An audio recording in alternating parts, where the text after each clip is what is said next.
السلام عليكم. النهارده هعمل وصفه جلاش حلوه قوي.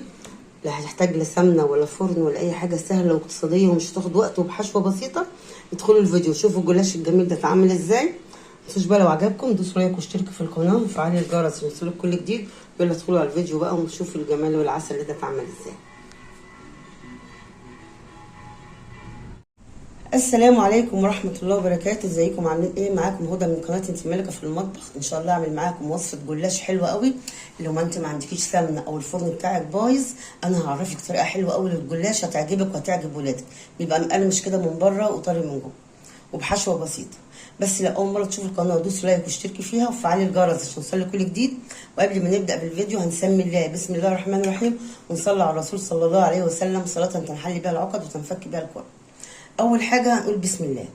اول حاجه تعمليها الشربات اللي هو العسل، عباره عن كوبايتين سكر، كوبايه ونص ميه، عصره ليمونه صغيره تحطيها على البوتاجاز لمده 10 دقائق لغايه القوام ما يبقى القوام ده كده، لا تقيل ولا خفيف متوسط. تروح طافيه عليه وحاطه كيس فانيليا وتسيبيه يبرد. لازم الشربات يكون بارد لاي الكنافه للجلاش للبلح الشام ما عدا البسبوسه بس. الشربات بتاعها بيبقى سخن. نحتاج معلقه دقيق اهي. دي اللي الصمغ بتاع الصوابع الجلاش هنعمله صوابع. الحشوه البسيطه عباره عن زبيب وجوز هند. طبعا لفه جلاش نص كيلو. اللفه دي انا الحشوه دي هحط لها معلقتين سكر،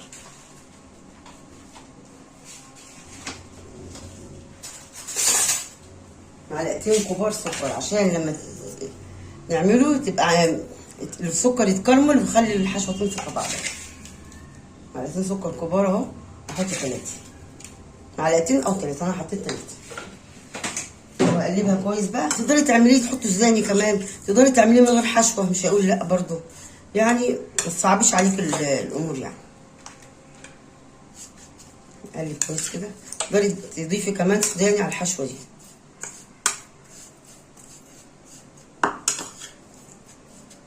ونحضر بقى معلقه الصمغ اللي انا هقفل بيها الصوابع الجلاش.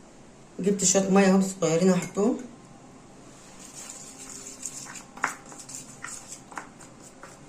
عشان الجلاش ما يتفكش. تقدري تعملي حادق وحلو، يعني مش لازم يبقى حلو بس. تحشيه لحمه مفرومه بس هتستغني عن العسل طبعا. ميكس جبن. ادي الصمغ اللي انا همسك بيه صوابع الجلاش. نحطهم بقى الحاجات دي على جنب ونجيب لفه الجلاش. فكيتها لفه الجلاش اهي نص كيلو. هقسمها نصين كده بالظبط اهي. بسم الله الرحمن الرحيم. ويستحسن تكون اللفه طازه.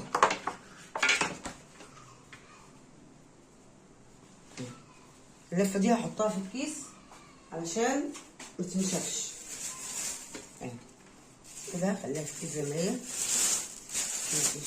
تقدري تعملي نص وتشيلي نص لو انتوا مثلا اسره صغيره. نروح بقى فردين دي كده. على فكره اللفه دي طازه زي ما انتوا شايفين كده. هروح بقى ماسكه واحده واحده. تعملي كميه كبيره جدا من الجلاش ده. تروحي قسمها 2 كده زي ما انتوا شايفين كده اهي باينه اهي. احط بقى الحشوه. مكتريش الحشوه. بروح جايبه جنب ده كده. انا هعملها صوابع مش كبيره. بصي كده اهو.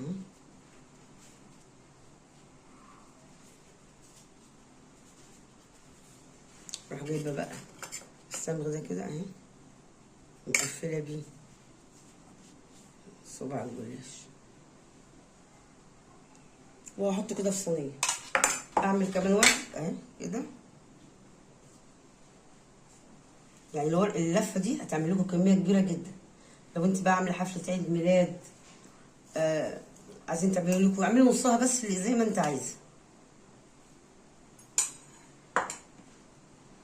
عايزه تصغري تروحي انت ايه عامله كده. انا هصغرها شويه. بحب الصباع يكون صغير، محبوش كبير كده. السمن. المقاس ده كده حلو، بس المقاس ده كبير شويه. بصوا تقدري تحشيها مهلبيه كريمه يعني، تقدري تعمليها ساده من غير اي حاجه خالص، تعملي صوابع بردك ساده، او كنافه وتديها تحميره كده وتحشي بيها برضه. تحمري الكنافه في السمنه وتحطي شويه من العسل، حبه من العسل عليها وتحشي بيها، وتحطي عليها مكسرات، تحشي بكنافه بس براحتك. انا هعمل دي معاكم، وبعد كده بقى هقفل الكاميرا واعملها ايه عشان الفيديو ما يطولش عليكم. كده اهو.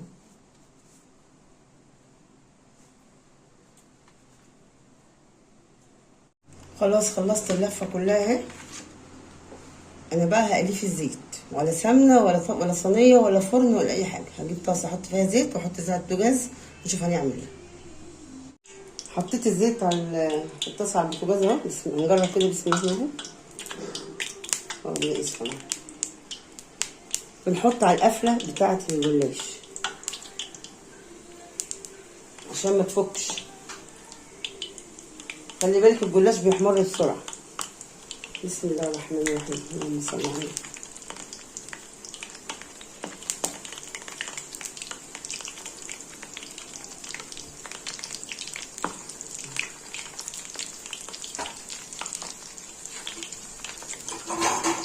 هنخلص بقى نحمر ونحط في الشربات على طول.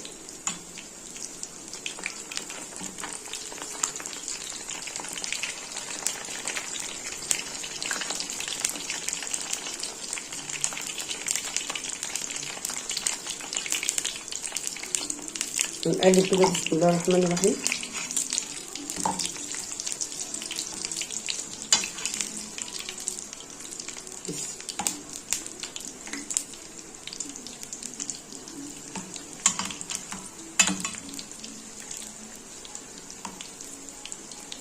نبدأ نقلبه كده بقى لغاية ما ياخد اللون اللي احنا عايزينه. بصوا بيحمر بسرعة ازاي. هنهدي النار عليه شوية، النار بقت متوسطة كده.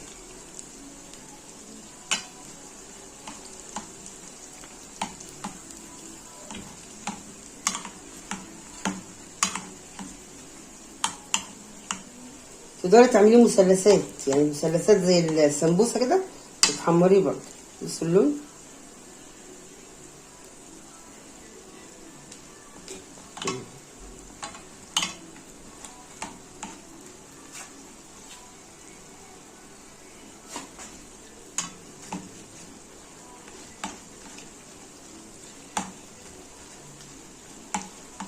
بقلب فيه لان هو بيتحرق بسرعه.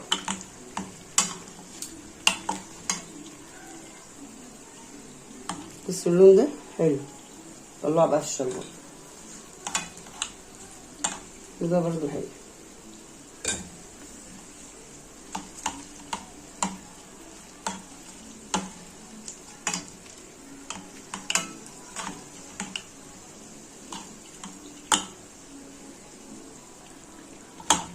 الإضاءة هنا عالية مش عارفة ليه.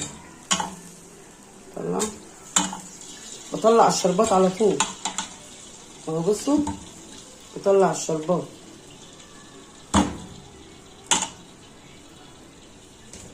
احط بقى رصة كمان، وبعد كده بقى اطلع اللي في الشربات ده.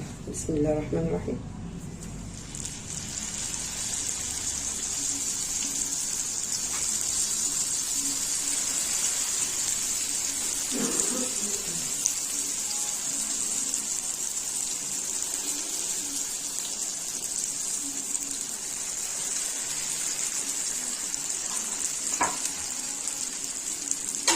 ما بيستحملش تاني مرة، ما بيستحملش خالص. بيبقى الزيت بقى خد درجة حرارة عالية. فاحنا نعمل ايه بقى؟ نهدي النار.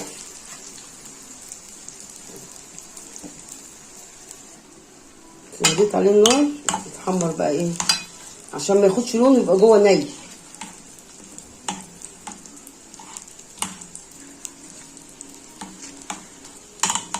بصوا كده هفضل بقى اقلبه يمين وشمال لغايه ما ياخد لون، واحطه في الشربات واخلص كل الكميه وارجع لك عشان الفيديو ما يطولش عليه. عملت كل الكميه اهي، هرصها بقى في طبق كده واقدمها لكم. كل كميه صوابع الجلاش. خلاص خلصت اهو. احط عليه شويه من الشربات كده.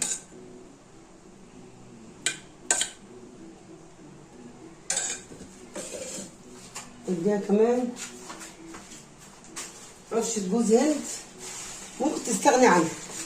الجلاش ما خدش وقت خالص، ولا ولعت فرن ولا اي حاجه. اديها بقى كده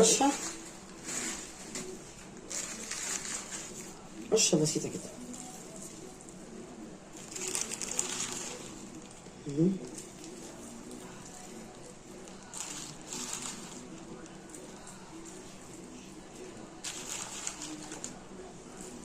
والله تحفه تحفه ومقرمش وجميل. بصوا صباعه عامل ازاي، بصورهولكوا. بصوا من جوه استوى جميل والله. اعملوه بالطريقه دي، مش لازم سمنه ولا فرن ولا اي حاجه. ولما بتحطيه في التلاجة بيبقى ساقع وبيبقى جميل جدا. الوصفه دي بقى سجليها بقى، اعمليه في رمضان كمان بيبقى حلو قوي. متنسوش بقى لو عجبكم الفيديو دوسوا لايك واشتركوا في القناه وفعلوا الجرس يوصلكم كل جديد. اسيبكم في حفظ الله ورعايته. السلام عليكم ورحمه الله وبركاته.